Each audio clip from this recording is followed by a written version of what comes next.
and welcome to How to Be a Hero. My name is Nanette. I'll be your host for today. Today we are going to learn about CPR, we're going to learn about choking, and we're going to learn about AEDs. An AED is an automated external defibrillator, and they are more prominent in the community now, so you might see one, so we're going to learn how to use that.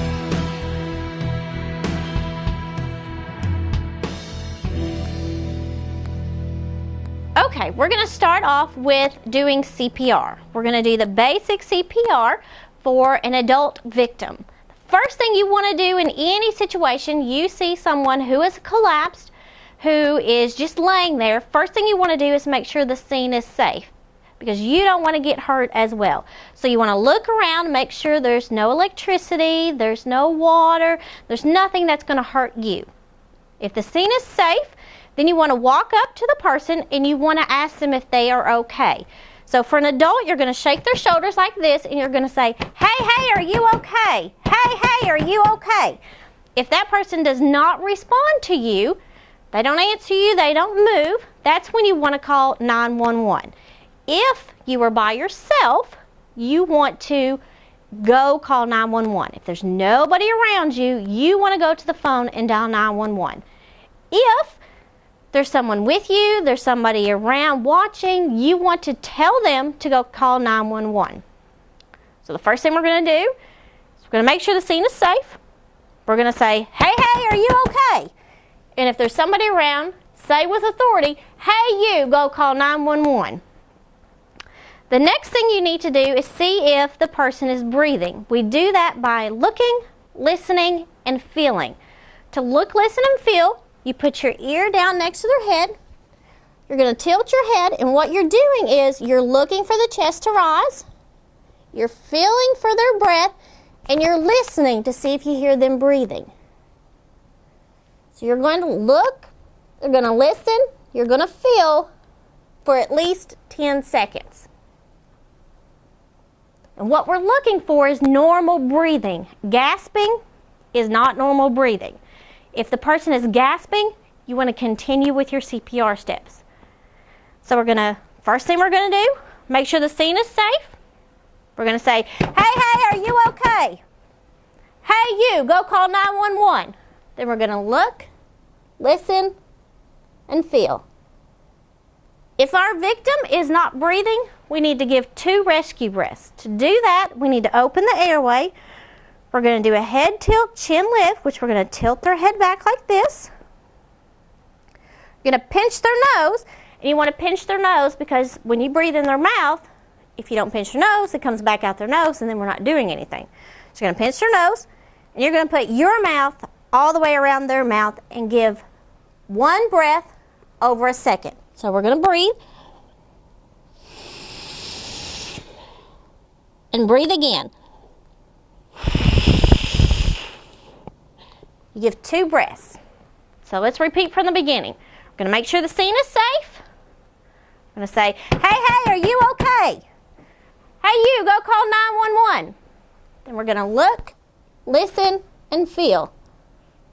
It's not breathing, so we're going to give 2 breaths. You do head tilt, chin lift, pinch your nose. We're going to breathe twice.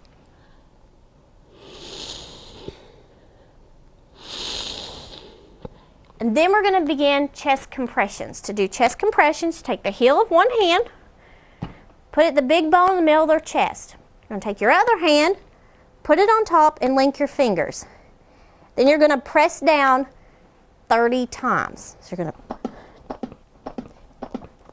6, 7, 8, 9, 10, 11, 12, 13, 14, 15, 16, 17, 18, 19, 20, 21, 22, 23, 24, 25, 26, 27, 28, 29, 30. After you do it 30 times, we give 2 more breaths. Head tilt, chin lift.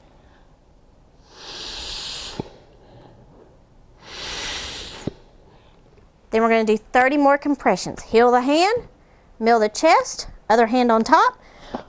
2, 3, 4, 5, 6, 7, 8, 9, 10, 11, 12, 13, 14, 15, 16, 17, 18, 19, 20, 21, 22, 23, 24, 25, 26, 27, 28, 29, 30.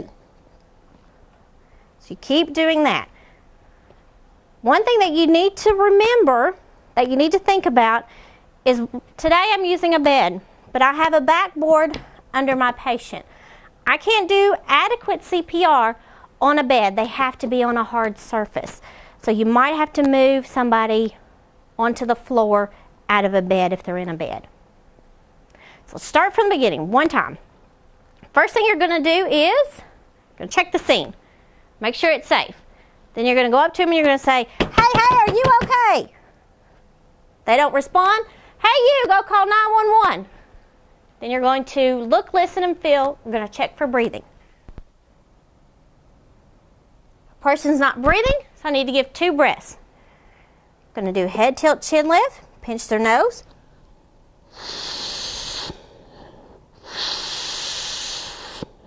I'm going to do my compressions.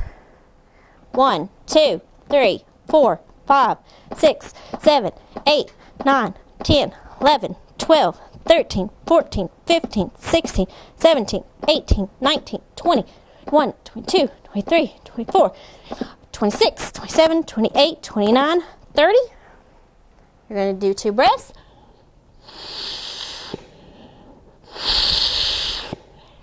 Then you would do 30 more compressions, and you would keep doing 30 compressions, 2 breaths, until EMS arrives, or your patient starts to move.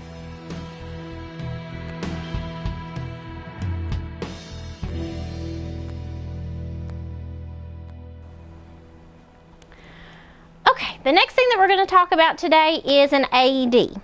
An AED, like I said before, is an automated external defibrillator. What it is it's a machine that's going to shock the patient's heart back into a normal rhythm, hopefully. The machine is fully automated, so you're not going to make a mistake. The main thing you have to remember about using the AED is unzip it and turn it on. And the AED has voice prompts that's going to tell you everything you need to do. The AED also comes with 2 bags of patches. One is for an adult and one is for a child. A child is considered ages 1 to 8. A child under the age of 1, we don't recommend for or against the use of an AED. Don't use an AED on a child less than 1. 1 to 8, you can use an AED on. And the way you tell the difference between the patches is, 1, pictures on the patches look different. This looks like a child. This one looks like an adult. The adapters, the child one will have something on it that looks like a bear, might be a heart, might be a ball. It's going to look different. The adult one is just going to be a plug-in. It's another difference. And the last difference is the child has this adapter on it, and that decreases the energy level that the AED is going to give. If it's an adult who's collapsed and you go to use the AED and you only have child patches, you cannot use the AED. You can use adult patches on the child, but not child patches on the adult. So to use the AED, I'm going to turn it on.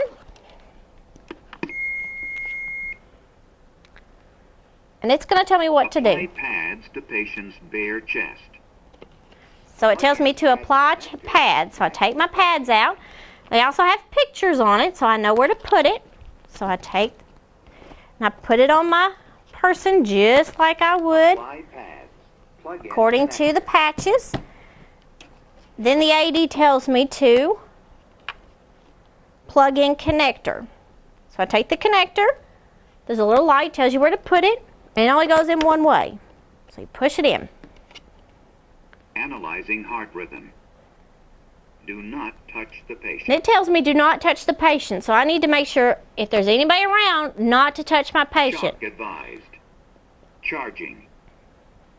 Stay clear of patient. It tells me it needs to shock, so I need to tell everybody again, nobody touch my patient. The orange button now. So it tells me now it's charged and I can shock them, but before I shock, make sure again, nobody's touching the patient. Now. Press the orange button now. Because if I push the button and somebody's touching the patient, they can get shocked too. So make sure nobody's touching. I hit the button. Shock delivered. Pause.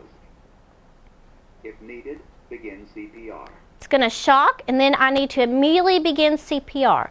I'm going to start CPR with compression. So I'd put the heel of my hand, middle of their chest, hand on the top, and I'm going to do CPR. Can anybody remember how many compressions? I'm going to do 30.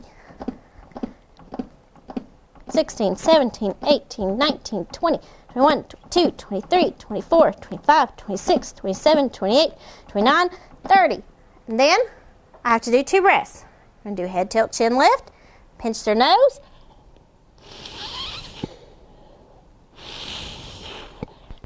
Then I would do my compressions again.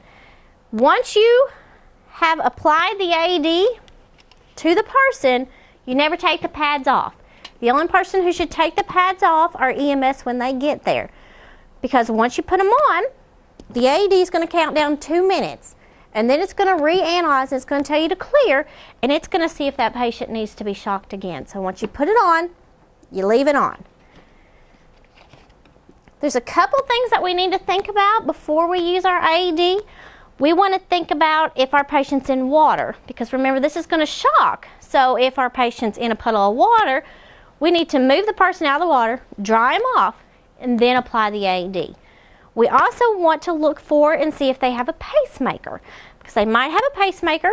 Looks like a little circle right under the skin on their chest, and it's still okay to use the AED for that person. You just don't want to put the pad right on top of the pacemaker. So you want to move it to the side if you see one. You can use an AED on anybody that has collapsed and you're doing CPR on.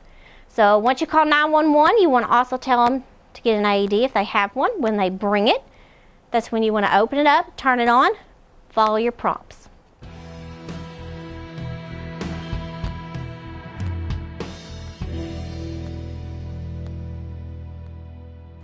Our last topic for today is choking. Have you ever been in a restaurant and somebody next to you starts to cough and they look like they're starting to choke and you're scared that they're going to start choking and nobody's going to know what to do? Well, we're going to teach you, or we're going to show you what you can do if someone's choking. First thing you want to ask them is, are you choking? So you say, are you choking? Are you choking? If they say yes, there's no air moving, they can't speak, they can't cough, they're choking. What you want to do is what's called the Heimlich maneuver. You're going to come up behind them. You're going to put thumb in, make a fist, thumb on the outside. You're going to put it right above their belly button and well below the end of their breastbone. Put it there. You're going to put your other hand on top, and then you're going to press up and in, up and in. And you're going to do that until either they spit it out or they go unconscious. If they go unconscious, you help lower them to the ground, and you're going to tell somebody to call 911. You're going to say, hey, you, call 911. Any guesses what you do next? You would do CPR. So to do CPR, I have to give 2 breaths. So I'm going to look in their mouth, and I'm going to see if I see anything. If I don't see anything, I'm going to give them 2 breaths. I'm going to pinch their nose.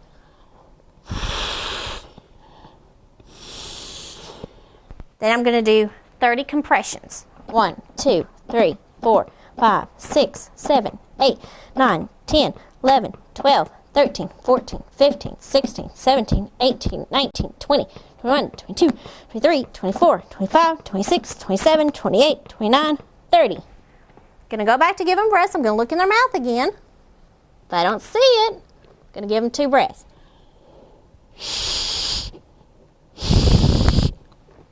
And do 30 more compressions. 1, 2, 3, 4, 5, 6, 7, 8, 9, 10, 11, 12, 13, 14, 15, 16, 17, 18, 19, 20, 22, 23, 24, 25, 26, 27, 28, 29, 30. Gonna look in their mouth. If I see it, to reach for it, pull it out, and if my person starts to breathe, I want to roll them over until help arrives. If I pull it out and they don't start to breathe, I need to continue CPR. I need to do 2 rests, 30 compressions. I need that until help arrives. Thank you for joining us today on How to Be a Hero. If you would like to learn and practice CPR, you can call the Holston Valley Medical Center Department of Education at 224-5819. We have several options for you to learn CPR. We can schedule you for one of our classes. We can sell you one of these kits, and this is a take-home kit. It has a mannequin contained in there that you blow up. It has the DVD. All that you need to learn CPR is in this that you can take home. You can join one of our classes, which would give you certification in CPR. Or if you're an employer and you would like your employees to learn CPR, please give us a call. We can help arrange that. Again, our number is 224-5819. Thank you.